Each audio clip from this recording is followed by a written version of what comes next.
The check was always the same amount. Not because that was what they needed, but because that was what I had after rent, groceries, and the bus pass that smelled like other people's exhaustion. I sent it on the 15th of every month for 3 years, 3 days before their electric bill was due. They never asked if I could spare it. I never told them what I gave up to mail it. I found out on a Tuesday my mother had left me a voicemail, casual, almost bored, asking if the check had gone out yet.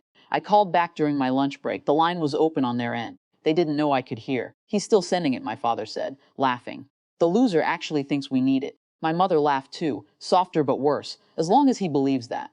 God knows he can't do anything else right. I hung up, finished my sandwich, went back to work. That month I did not send the check, no explanation, no dramatic phone call, just the small, quiet act of keeping my own money in my own account.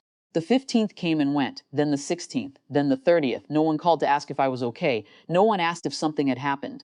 They waited for the money to arrive, and when it didn't, they waited longer. A month passed. The dinner was my Aunt Carol's idea. She had driven 6 hours and wanted the whole family together. I almost said no, but something in me, something smaller than pride but larger than hurt, wanted to see their faces when I walked in. They were already seated when I arrived. My father at the head of the table, my mother to his right, both of them smiling the way people smile when they have rehearsed an interaction. My mother patted the chair beside her.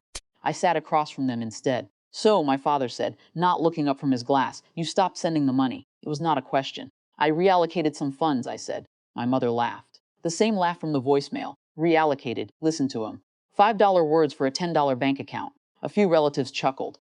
Not cruelly. Nervously, my Aunt Carol stopped chewing. We were counting on that money, my father said. Louder now. You knew that, and you just decided to be selfish. I did not answer. I reached for the breadbasket. Your father asked you a question, my mother said. He did, I said. I heard him. The table went quiet. My father set down his glass. My mother's smile tightened into something small and hard. You think this is funny, she said. No, I said. I think it's interesting. What's interesting? My Aunt Carol asked. She had set down her fork. I looked at my mother, then my father. Then back to my aunt. I sent them money for 3 years, every month. Bills, groceries, the electric. They told me I was helping, and then I heard them on the phone, laughing at me, calling me a loser. My mother opened her mouth. Don't, I said, not loud. Just final. My Aunt Carol turned to my parents. She is a retired accountant. She has never once in her life laughed at someone who could not laugh back. How much was he sending? My mother waved her hand. It wasn't. How much? No one answered. So I did. $840 a month, every month, for 3 years. My aunt pulled a napkin from the holder and a pen from her purse. She wrote something down. Then she looked at my father. That's over $30,000, she said. You called him a loser for $30,000. My father's face did something complicated. Not shame exactly. Something uglier, cornered.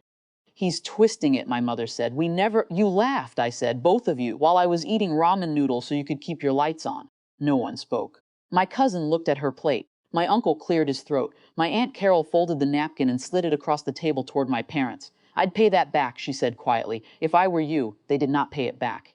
They did not apologize. They sat in the warm, thick silence of people who had been seen clearly for the first time in years. I finished my dinner, helped clear the plates, kissed my aunt on the cheek, and walked out into the cold night air with my hands in my pockets and $30,000 worth of freedom I had not known I was buying. I did not look back. They called after me. I kept walking.